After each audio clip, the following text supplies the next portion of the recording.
शेतकऱ्यांनो, तुमच्याकडे 15 एकर जमीन असली आणि तिला एनए केलं की तुम्हाला 100 कोटीचं कर्ज देते कॅनरा बँक. पण अट एकच आहे, आमदार असलं पाहिजे.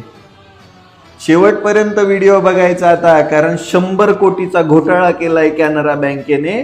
तुम्ही इथं वाचू शकता. हे बघा, तलाट्यांच्या साईनने सही केलेला सातबारा. कॅनरा बँक शाखा अंबाझरी नागपूर कडून 100 करोड रुपये कर्ज घेऊन खालील प्रमाणे प्लॉट बँकेस घाण करून दिले. 1 ते 69.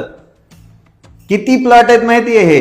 626 गुंठे जमीन आहे, म्हणजे 15.16 एकर, 6.34 हेक्टर. 100 कोटीचं कर्ज.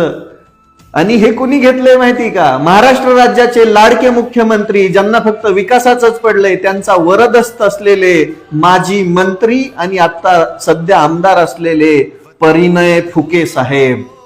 100 कोटीचं कर्ज आहे, बघताय. आणि हे सगळ्या डॉक्युमेंट आहेत माझ्याकडे, सगळ्या जमिनीच्या जुन्या खरेद्या सगळ्या डॉक्युमेंट आहेत. मला फक्त एकच प्रश्न पडलाय, सामान्य शेतकरी जेव्हा बँकेकडे कर्ज मागायला जातो तेव्हा त्याच्या हातामध्ये बँक धतुरा देते, पण हे आमदार महोदय बँकेकडे गेले आणि हे बघा, हा जुना सातबारा आहे. इथं किती 6.34 हेक्टर जमीन आहे, ती बिजीर आहेत. तिला एनए केलं. एनए करून बरोबर 1-2 करोड नाही हो, 100 कोटीचं कर्ज काढलंय. किती रेडिरेकनर रेट असेल तिथं, विचार करायची गोष्ट आहे. डोकं तुमचं हलून गेलेलं असेल. आणि हे सध्या विद्यमान आमदार आहेत. काय? हे विद्यमान आमदार आहेत. माझं कॅनरा बँकेला सरळ विचार नाही की तुम्ही कोणत्या बेसिसवरती यांना 100 कोटी रुपयाचं कर्ज दिलंय.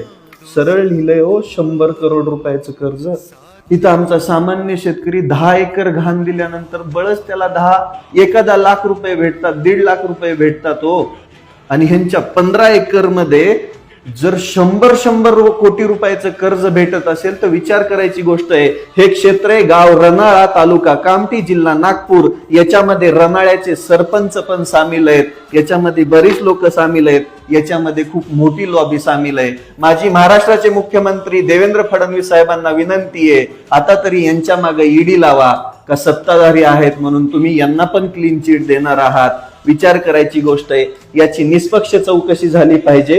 100 करोड रुपयाचं कर्ज 15 एकर जमिनीवर घेत असेल तर शॉक, म्हणजे पागल व्हायचं काम आहे. हा आकडा सुद्धा माणूस वाचू शकत नाही. शेतकऱ्यांना, तुम्हाला कधी भेटणार 100 कोटीचं कर्ज? तुम्ही पण आमदार व्हा आणि 100 कोटीचं कर्ज घ्या.